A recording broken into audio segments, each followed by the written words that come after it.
Hello viewers, সবাই কেমন আছেন? আজকে আপনাদের জন্য নিয়ে আসলাম জনপ্রিয় ধারাবাহিক নাটক ভাগ্যরেখা সিরিয়ালের ২৯৯তম পর্বটি। দর্শকদের উত্তেজনাকে এক নতুন মাত্রায় নিয়ে গেছে এই সিরিয়াল। একদিকে শ্রদ্ধা, অন্যদিকে অভয়ের সম্পর্কের মধ্যে চলছে টানাপোড়েন, আর অন্যদিকে রাগিনীর নতুন ষড়যন্ত্রের জাল ধীরে ধীরে বোনা হচ্ছে। শ্রদ্ধার দেওয়া ৭ দিনের চ্যালেঞ্জ রাগিনীর পরাজয় গল্পের মোড়কে আরও নতুন মাত্রায় যোগ করেছে, যা দর্শকদের পরবর্তী পর্বের জন্য ওদের আগ্রহের অপেক্ষা করতে বাধ্য করেছে। এই পর্বে একদিকে যেমন পারিবারিক খুনসুটি এবং ভালোবাসার মুহূর্ত রয়েছে, তেমনি অন্যদিকে রয়েছে বিশ্বাসভঙ্গ এবং ষড়যন্ত্রের ঘটনাও।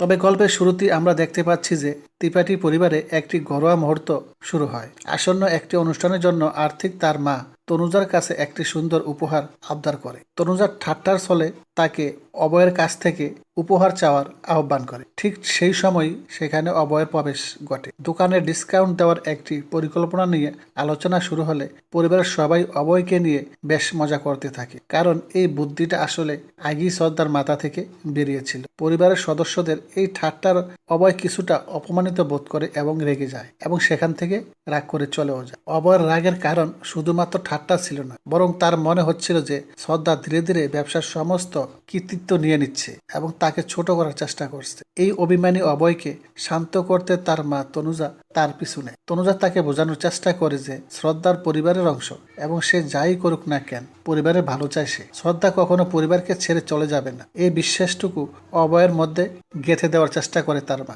এই মা ছেলের কথোপকথনের আড়াল থেকে শুনছিল বুয়াজি। পরে সে তনুজাকে শ্রদ্ধার দলে যোগ দেওয়ার জন্য বাহবা জানায়, যা থেকে বোঝা যায় যে পরিবারের মধ্যে দুটি আলাদা শিবির তৈরি হয়ে গেছে।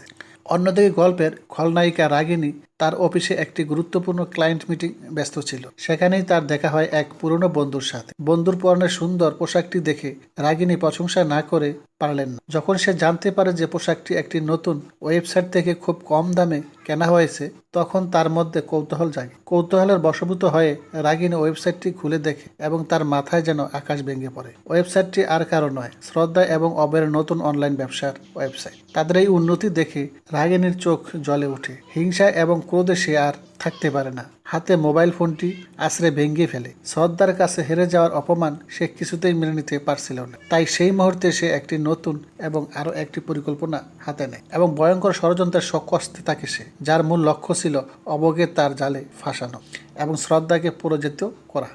ত্রিপাঠী পরিবার যখন একসাথে রাতের খাবার খাচ্ছিল, ঠিক তখনই সেখানে অপ্রত্যাশিতভাবে রাগিনীর আগমন ঘটে। তার চোখে মুখে ছিল এক কৃত্রিম বন্ধুত্বের ছাপ, যা অভয়কে তাদের পুরনো ব্যবসায়িক চুক্তিটি পুনরায় নবায়ন করতে প্রস্তাব দেয়। এবার সে আগের চেয়ে অনেক বেশি লাভের লোভ দেখায়, যা অভয়ের মনে উচ্চ আকাঙ্ক্ষী যুবকের জন্য অপেক্ষা করা কঠিন ছিল। পরিবারের সবাই সকলে, বিশেষ করে শ্রদ্ধা, এই প্রস্তাবে গোর আপত্তি জানায়। শ্রদ্ধা বারবার অভয়কে বোঝানোর চেষ্টা করে যে এটা রাগিনীর পাতা একটি নতুন ফাঁদ ছাড়া আর কিছুই নয়। সে অভয়কে মনে করিয়ে দেয় যে রাগিনী এর আগেও তাদের কতটা ক্ষতি করার চেষ্টা করেছে, কিন্তু অভয় শ্রদ্ধার কোনো কথাই শুনল না।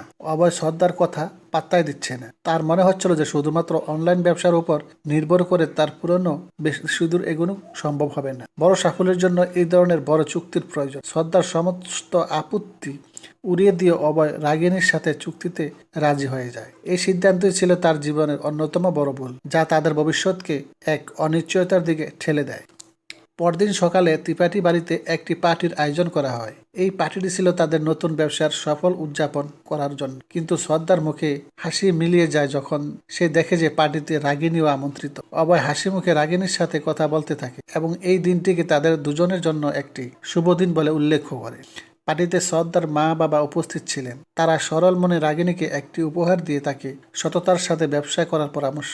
এই সমস্ত ঘটনা শ্রদ্ধার জন্য অত্যন্ত বেদনাদায়ক ছিল। সে বুঝতে পারছিল না যে অভয় রাগিনীর পাতা ফাঁদে পা দিয়ে ফেলেছে এবং এবার তাদের পরিবারের এক নতুন ঝড় আসতে শুরু করেছে। নিজের হতাশা এবং আশঙ্কার কথা সে বুয়াজির সাথে ভাগ করে নেয়। বুয়াজি তাকে সান্ত্বনা দিলেও শ্রদ্ধার মন থেকে আশঙ্কার কোনো কালো মেঘ সরাতে চায় না। ভাগ্যরেখা ধারাবাহিকের ২৯৯তম পর্বটি শেষ হয় এক চরম উত্তেজনাপূর্ণ মুহূর্ত। একদিকে রাগিনীর কুটিল চক্রান্ত, অন্যদিকে অভয়ের ভুল সিদ্ধান্ত এবং শ্রদ্ধার অসহায়ত্ব, সব মিলিয়ে এক জটিল পরিস্থিতির সৃষ্টি হয়েছে। দর্শকরা এখন অধীর আগ্রহ অপেক্ষা করছে পরবর্তী পর্বের জন্য, যেখানে দেখা যাবে রাগিনীর পা দিয়ে অভয়ের কি পরিণতি হয় এবং শ্রদ্ধা কিভাবে তার পরিবারকে এই বিপদ থেকে উদ্ধার করে। রাগিনী কি পারবে তার ষড়যন্ত্রে সফল হতে, নাকি শ্রদ্ধা আরও ভাগ্যরেখা ধারাবাহিকের 299তম পর্বটি শেষ হয়ে এক চরম উত্তেজনাপূর্ণ মুহূর্তে। একদিকে রাগিনীর কুটিল চক্রান্ত, অন্যদিকে অভয়ের ভুল সিদ্ধান্ত এবং শ্রদ্ধার অসহায়তা, সব মিলেমিশে এক জটিল পরিস্থিতিতে সৃষ্টি হয়েছে। দর্শকরা এখন অধীর আগ্রহ অপেক্ষা করছে পরবর্তী পর্বের জন্য, যেখানে দেখা যাবে রাগিনীর পা দিয়ে অভয়ের কি পরিণতি হয় এবং শ্রদ্ধা কিভাবে তার পরিবারকে এই বিপদ থেকে উদ্ধার করবে। রাগিনী কি তার ষড়যন্ত্রে সফল হবে, নাকি শ্রদ্ধা আরও একবার প্রমাণ করবে যে ভালোবাসার শক্তি সব ষড়যন্ত্রের ঊর্ধ্বে? এই সমস্ত প্রশ্নের উত্তর মিলিয়ে ভাগ্যরেখা এর আগামী পর্বগুলি দেখতে আমাদের চ্যানেলটি সাবস্ক্রাইব করে সাথেই থাকুন। ধন্যবাদ।